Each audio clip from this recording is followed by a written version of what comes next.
Dr. David Amron. Well, can you hear me okay? Two things I've just got to say to begin with is, first of all, Matthew, I was just so incredibly impressed at your speech. 11 years old, and I don't think I saw any notes up here like myself. That's number one. Number two, look at this place. Look at how fantastic this graduation ceremony is. I'll tell you, I've graduated from a lot of places, and I don't remember any graduation ceremony that I had was quite like this one.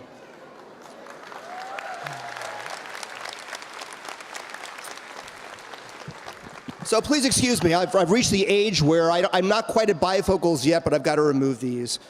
So first of all, I want to once again thank you. I am honored again to be the keynote speaker. I was a keynote speaker here years ago at a graduation very similar to this. This one's a little bit nicer, I got to say.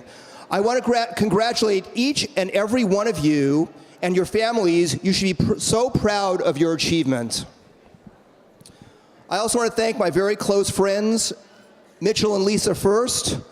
They are the soul, the spirit, and the energy of an organization. And that soul and spirit comes from the top. It goes right down to the administrators, to the teachers, to the students, and eventually to the patients that we all care for. This soul and this spirit came to Mitch and Lisa directly from Mitchell's mother, Marcia First, whom we so sadly recently lost. Marcia was an amazing woman who built an amazing life and made it possible for all of us to be here today. And I just want to take a few moments of silence in respect for Marcia First.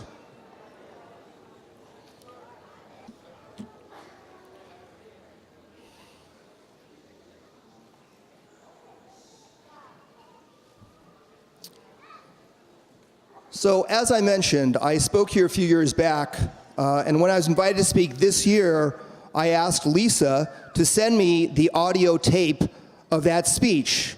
And before I sat down this weekend to compose a speech, which I did yesterday and today, I listened to that audio tape and I realized, mistake, it was intimidatingly good, and I realized I had my work cut out for me this year.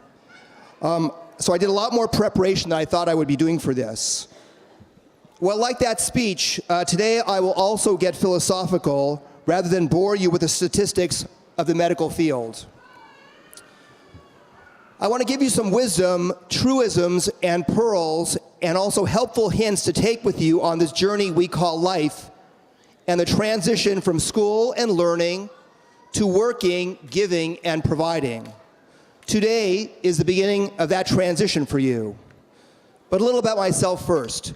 So I was born far away from here in Calcutta, India, 55 years ago. We left India when I was 1 month old, my parents, went to London for 2 years, and then we immigrated here in 1963 at the age of 2 with my parents. My parents were hard-working immigrants that were disciplined in work, but fun outside of work. I grew up in West Los Angeles in primarily a middle-class household. My first job at age 12 was standing on a driveway on Wilshire Boulevard at what was called the Avco Theater with a red flashlight in my hand, waving cars into the parking lot for $2.10 an hour. My second job was making muffins in Westwood Village. My third job was French fries at McDonald's. I went to University High School, a public school in the West Los Angeles area. I started college at UCLA in 1978. I graduated from UC San Diego in 1982. I then went to New York to the Albert Einstein College of Medicine for 4 more years, where I got my medical degree. I did internal medicine at Cedars-Sinai, where at that time, medical residents were working as many as 120 hours a week. I believe the laws have changed since. I did a 2-year research fellowship at UCLA. I went back again to San Diego and did 3 years of residency at UC San Diego. My first, I would say, real job was at Mid-Valley Dermatology in Van Nuys for 4 years after that. In 1999, I established Spalding Drive Cosmetic Surgery and Beverly Hills Doctor Surgical Center with my old partner, Dr. Paul Nassif of the Botched fame, who I was with for 17 years. I am currently the founder and medical director of the Roxbury Institute in Beverly Hills. It's a large multidisciplinary aesthetic and wellness center combining cosmetic surgery, education, research, and the treatment of diseases. I now really have a renewed respect for my friends Mitch and Lisa, as well as Marcia First, for the challenges of running an outstanding organization. Now on to you. So I want to start with an inspiration from one of the great American poets of the past, Robert Frost. Two roads diverged in a yellow wood. Sorry, I could not travel both. I took the one less traveled, and that has made all the difference. This was then, about 100 years later, the inspiration for the psychiatrist, Dr. Scott Peck, to write one of my favorite personal growth books, The Road Less Traveled. I highly recommend it. It begins with 3 words: life is difficult. As Dr. Peck says, life is difficult. This is a great truth, one of the greatest truths. It is a great truth because once we truly see this truth, we transcend it. Once we truly know that life is difficult, and once we truly understand and accept it, then life is no longer difficult. Like many of you, I chose the healthcare field because I liked science and I wanted to simply help others. In this important transition from school to the workforce, I want you to look at this as an opportunity to grow as a person and transcend the common notion of a job simply being a job. Really, a job is the perfect medium to give to others and have the job give back to you, to develop yourself as a human being. It is so much deeper than just a job or even a career. It is an opportunity to develop yourself into being a better person. This is the way the world works. This is the way the universe works. Read the book, Zen and the Art of Motorcycle Maintenance. A wise therapist of mine once said to me, self-esteem develops from competence. And this is how a job can build self-esteem and self-worth. And there probably isn't a better area of work to do this in than the medical and healthcare fields. I experience this every day as a doctor, and even though it is tiring and challenging, it is not only deeply gratifying, but also is subconsciously developing me in ways to be a better person. So, even if you are a lousy husband, a lousy wife, a lousy son, daughter, or friend, if you focus on the important qualities of your work, it will make you a better person on the inside. And this will make you a better person outside of your work. This is also how the universe works. Okay, so let's go through some pearls. Number 1 is the concept of service. So if you really think about this, most jobs are really variations of providing service to others. So please take pride in this concept. Take it seriously. You will now be paid for it. Don't be entitled. Have the maturity to realize this. You are not just doing somebody a favor. It is your job and a career that you have chosen. Separate it from your personal life and even how you might have felt being a student. You are now entering the workforce. It drives me crazy when somebody doing their job makes me feel like they're doing me simply a favor. A job is about service to others. So this leads me to the second pearl. Be a professional. A job is not hanging out with your friends or family members. It is assuming a role that may be different than how you may act outside of your work.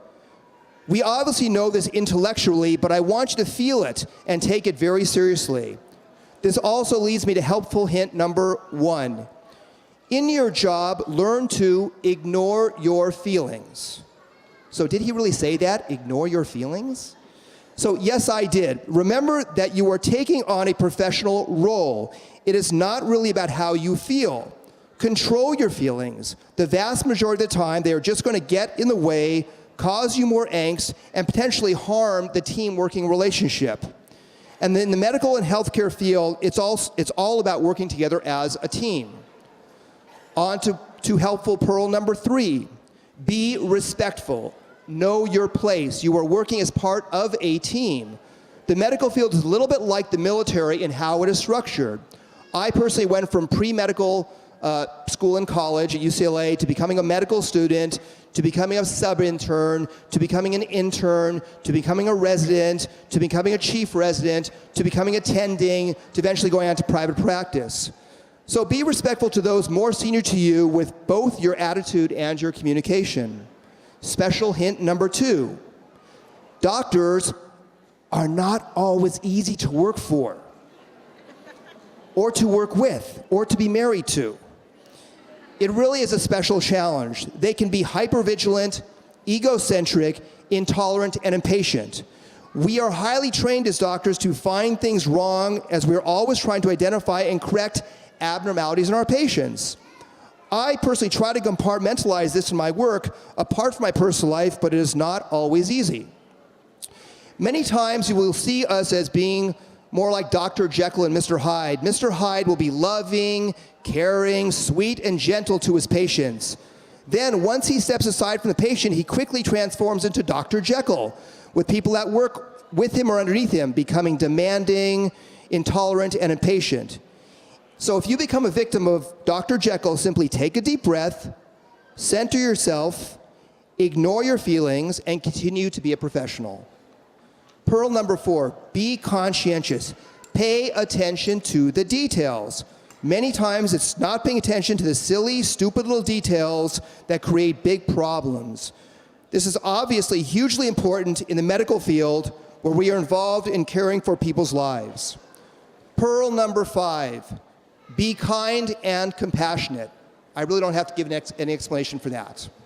Pearl number 6, be prepared. Preparation in life is extremely important. If you fail to prepare, you prepare to fail.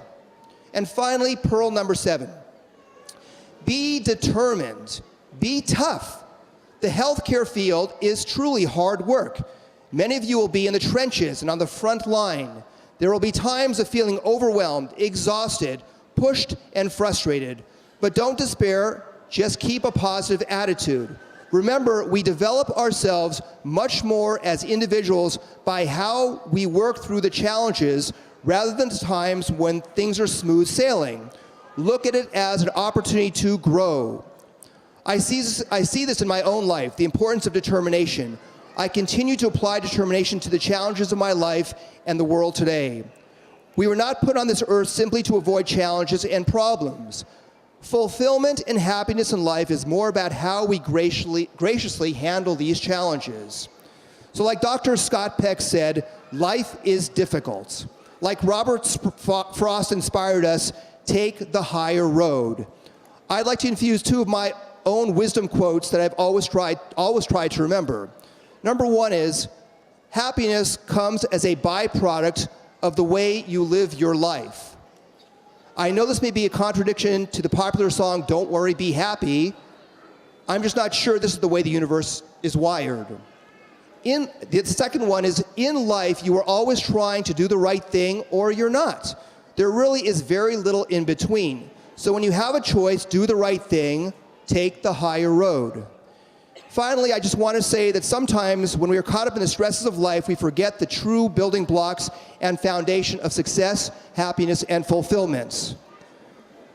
So as we now return back to Earth from our trip into philosophical outer space, I will be silently honored if years from now, one of my little hints or pearls from today helps you to get through a tough time. But today, you and your family should feel so proud and happy over your accomplishments and achievements. I thank you for having me here. I congratulate you truly, and I want to wish each and every one of you much success, joy, and fulfillment in your careers and in your lives.